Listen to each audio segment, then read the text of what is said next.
Work. Go ahead, let's sit down on the floor. We're gonna come into a bear sit position. If you're familiar with bear sit position and you know you can sit on the floor to do axial rotations, that's great. If you know that this is a challenging position for you, you can go ahead and pop a yoga block underneath your buttocks. Okay, so bear sit.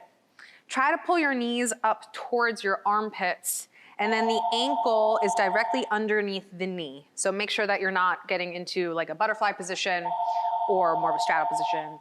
This is the bear sit position. So sit up nice and tall, really try to press that pelvis into the anterior tilt. There we go. All right. Axial rotations, right hip moves first. You'll see Matthew and Michael doing that here. Okay, go ahead.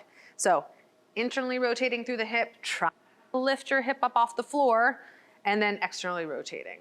Good, 1, here we go for 2, good. Here we go for 3. We've already done a version of this in this class, so this should feel really nice.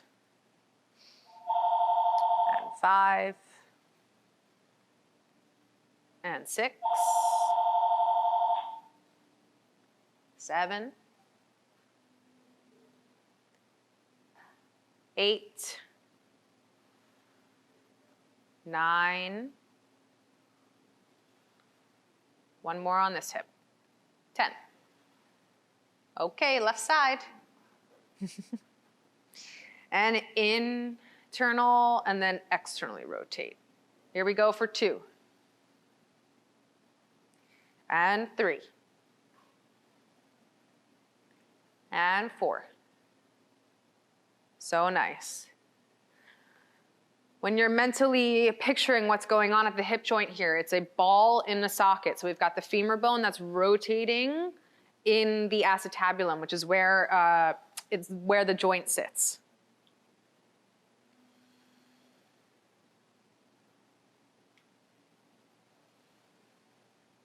Great.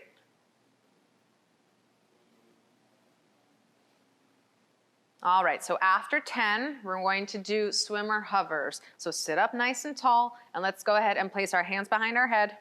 We're doing this 4 times. Here we go. Press the hands away from the back of your head. Extend through the elbows, making a Y shape. Internally rotate through the shoulders. Press your hands behind you. Good, bend through the elbows. Place your hands on your low back. Right away, lift the hands up. Extend through the elbows. Externally rotate through the shoulders. Rebend through the elbows. Place the hands on the back of your head. That's 1. Here we go. Right into rep 2. That's it.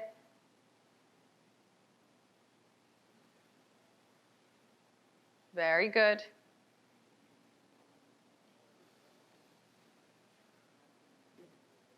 Sit up nice and tall if you feel like you've lost that length in your spine.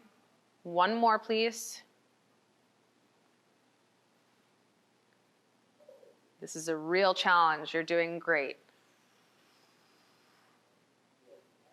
Very good.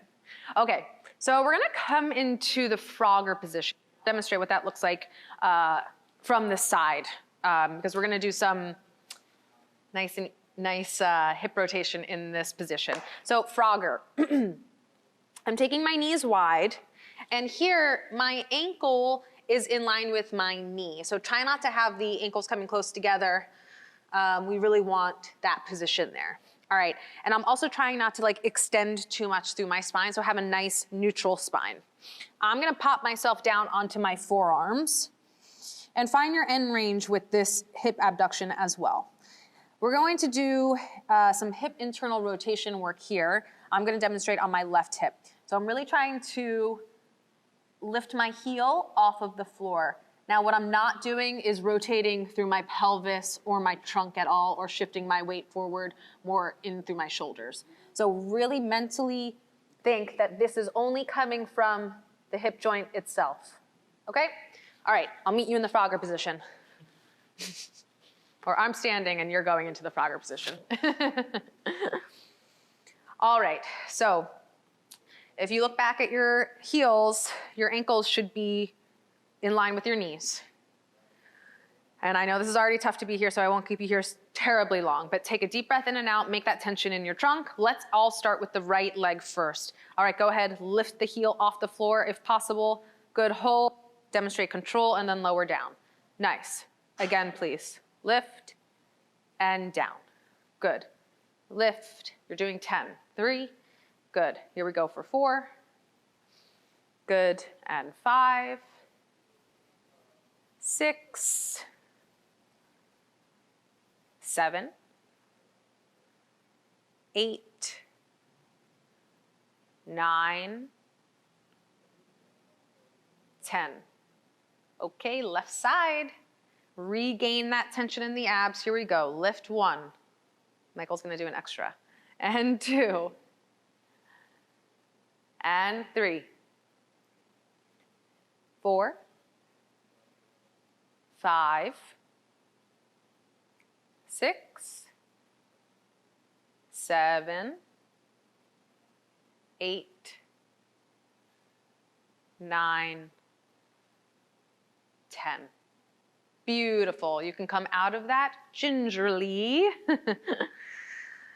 Very good. Okay, so we're going to do a version of a squat now that involves the axial rotation motion that we just practiced a lot of, okay? So I'll demonstrate. I'm taking my feet necessarily in my regular squat stance. It's a little bit more narrow, I'd say. My arms are gonna go out in front of me like so. I'm gonna lower down with control.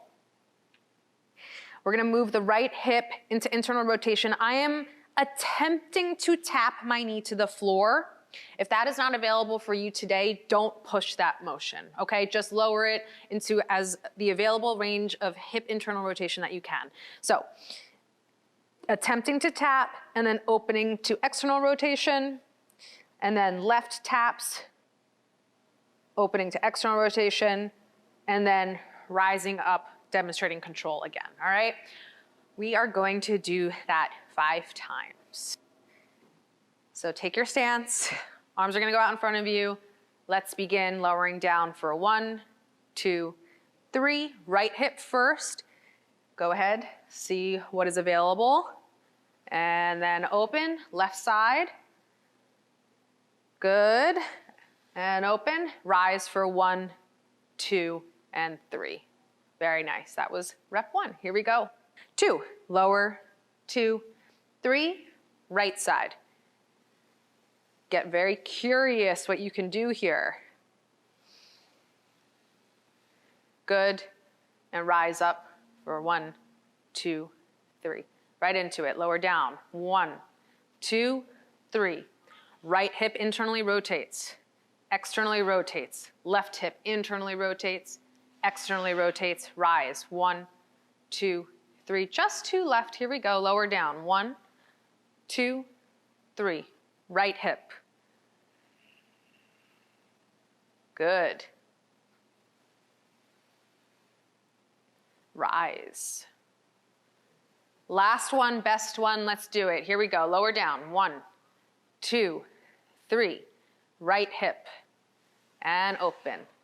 Left hip and open.